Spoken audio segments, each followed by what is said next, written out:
In the name of God, Creator, Christ, and Holy Spirit. Amen.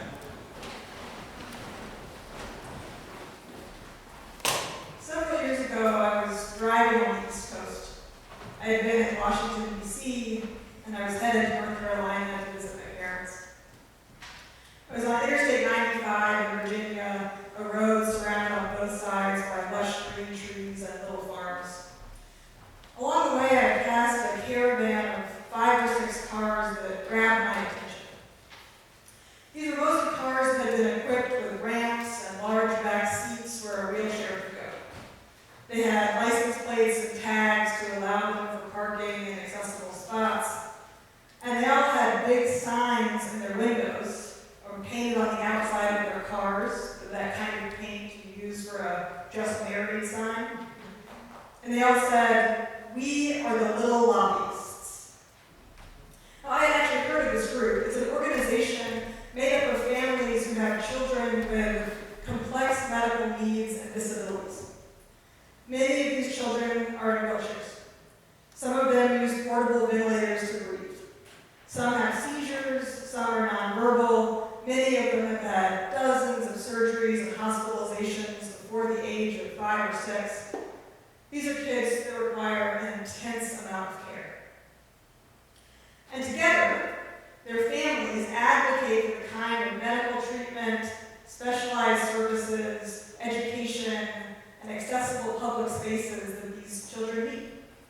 The group, these little lobbyists, share their stories with legislators. They often travel from around the country to go to Washington.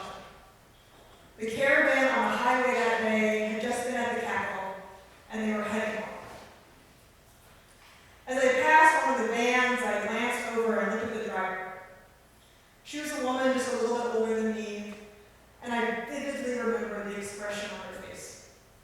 She was exhausted, but she also had this steely and determined look as she led this caravan of specialized vans filled with parents and kids down the road.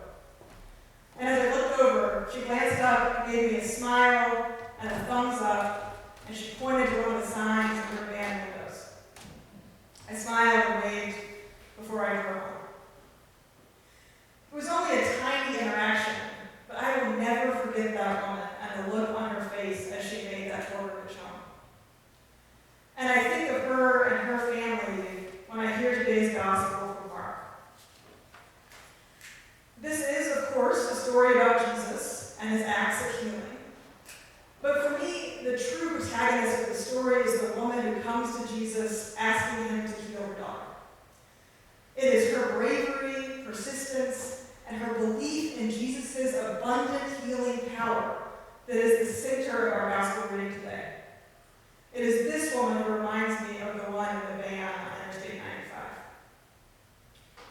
Now, in this story, Jesus is tired. He doesn't want anyone to know where he is. He clearly wants a break. And yet, this woman finds him. She immediately approaches him and asks him to heal her daughter. And Jesus responds in a way that can only be called harsh. Let the children be fed first, for it is not fair to take the children's food and throw it to the dogs. Now, different people unpack Jesus' answer in different ways. Some say he was testing her faith, or that he needed her to make a compelling case for healing, or that his answer reflects his desire to first serve his own Israelite people rather than those of other faiths. Some say he was tired and having a bad day. But no matter what, this was a tough reply for this woman to get. It would certainly throw me for a loop. I mean, I stew when someone cuts me off in traffic or when a family member is short. But in the face of Jesus' refusal, this woman persists. She doesn't back down. She even thinks quickly enough to turn his own language back at him. Even the dogs under the table eat the children's crumbs. This moment reminds me of one of my favorite stories from the Old Testament, of Jacob wrestling with the angel. This woman is willing to wrestle with Jesus. She knows Jesus could heal. She believes in a more hopeful, healthy future for her daughter. She has faith in the abundance of God and doesn't believe that the gift of healing should be given to only a few.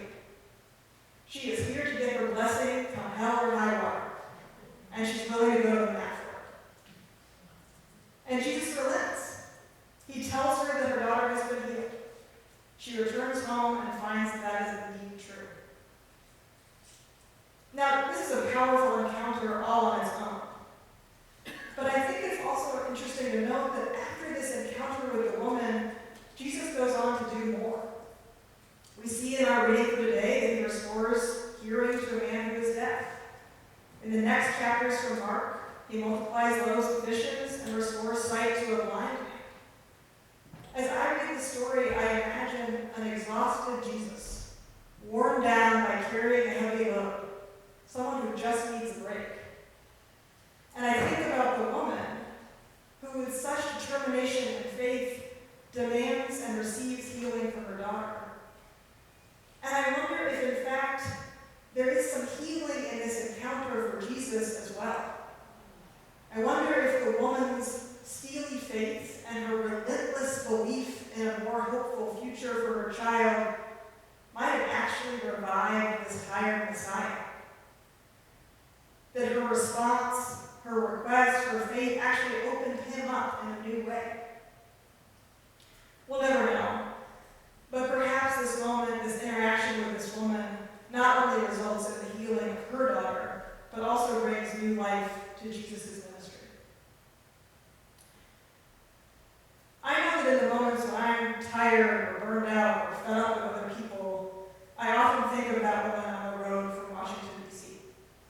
I remember the mix of exhaustion and determination in her eyes and the way she pointed out her sign to me. She was clearly tired. Her trip was not easy.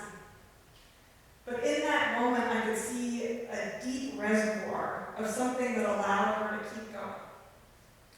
Like the woman in today's lesson, she held a deep, enduring belief that something better was possible. A belief that sprang out of love for her child, her family, and others who were struggling. A willingness to witness for her child under any circumstances. In her and in the woman from the gospel reading, I believe we can glimpse the relationship between love and faith and hope. These women loved their children deeply. So deeply that they held on to the faith that things could and would get better. And from that faith, that belief in a better future, a deep hopefulness was born. A hope that legislators would listen to their stories. A hope that Jesus would heal her daughter. A hope in God's abundant love for us. So this week I invite you to think about this woman from our story. To think about the well of love, of faith, of hope in her. About that holy place in her where she found the strength to keep asking Jesus for the healing she knew he could provide, even after he told her no. And I invite you to try to listen for that deep, quiet place in yourself. Because like the woman in the story, and like the woman leading that caravan, I believe we all have this place in us. God's presence is in us, and it's a holy place of love. Love for our families, our communities, and the world around us.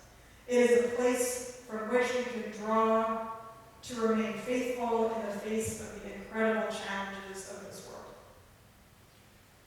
So I wonder, what does that place feel like for you? How do you listen for it? Look for it. Try to feel it. I invite you into a practice of listening for that deep reservoir of love in you, whatever that might look like.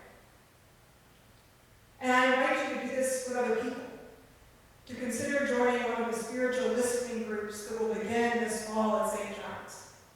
These will be places where you can practice, with a small group of other people, the art of spiritual listening, of looking inside yourself for that well of love and that reservoir of faith that we all carry within us.